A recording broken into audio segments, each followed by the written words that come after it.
I'm back home in Eagle Rock, and today we are making homemade cornbread, my dad's recipe.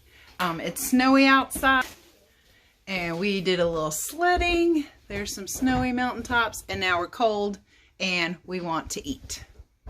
Well, we pour a little olive oil in the sectioned pan, which is cast iron, which is the best for cornbread. And we'll put that in the oven and heat it. We don't want to heat it too much because it is olive oil and it can't stand quite as much heat as some vegetable oils. And we want it to remain non-trans fat. If you get olive oil too hot, it becomes a trans fat. We don't want that. We're going to start in a mixing bowl with 1 egg, and we're going to put about a 1/3 to a 1/2 cup of buttermilk, and we'll put a couple of tablespoons of olive oil in it, and we'll take a large whisk and we will whisk those ingredients together.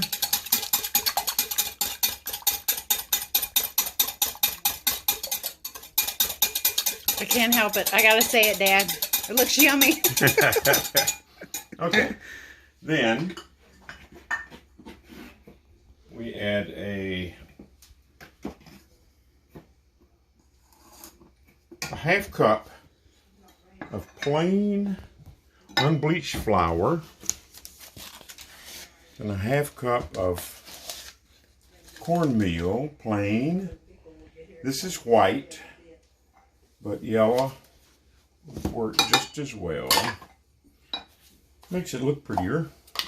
It says yellow on there, but it's I know, white. but that's oh, you've reused it. Yeah. We've recycled. And we're going to put a couple teaspoons of baking powder. Why do you use regular flour with the cornmeal? I'm just used to using regular, and I'll add my own rising, my own baking powder. Oh, okay. Now, when I mix it, it's kind of thick, too thick to pour. So I always go back and add 2 or 3 tablespoons of buttermilk at a time. And the idea is to get it to the consistency that we want to be able to pour.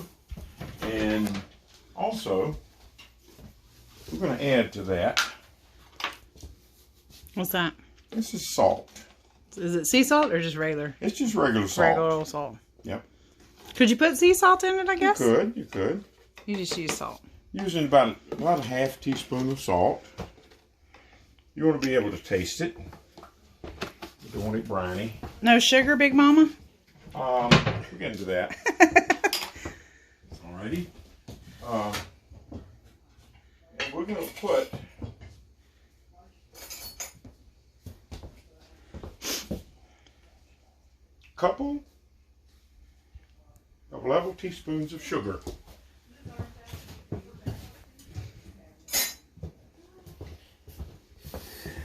We'll stir this. Looks like a good consistency. No, you have to use this. You want it to pour. Yeah, I want it to be able to pour in there. Okay. Pour into the sections of the cast iron skillet. All right. And make sure that it's all mixed well. Baking powder and salt and sugar and the flour and meal.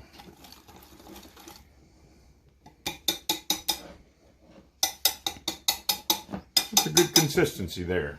All right. So let's see. It's yeah, it rolls. It'll roll.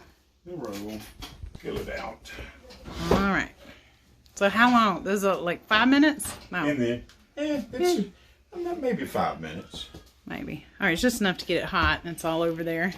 And you know the old Southern recipe We'll use bacon grease instead of olive oil, but Oh, even better. we're a little more, You're speaking my a language. little more health conscious. Just a smidge. Oh, that looks pretty. We'll fill them about half full, but of course we're going to divide all of this into the 8 sections. Well, you bought this pan, right? This wasn't an inheritance. No, this is a bought one.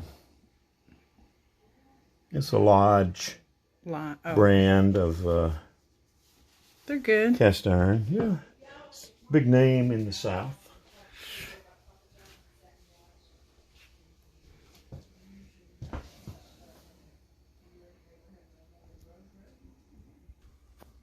Okay. We got them sufficiently full. We're going to cook this.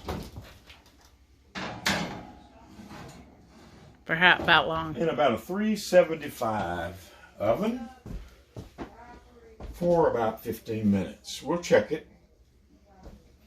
Just want it to be golden brown. And now we wait. Oh, I can't wait. We're checking all the cornbread about through. Ooh, look at it. It's nice and fluffy. I've got a plate here ready to put the cornbread on. Yeah, it's fairly nice there. And just for precaution, I take a non-serrated table knife and make sure that the sections are loose.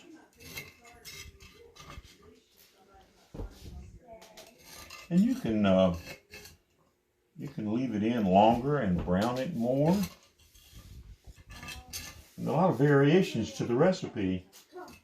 Because you used to put corn and peppers and all that. Corn and jalapeno.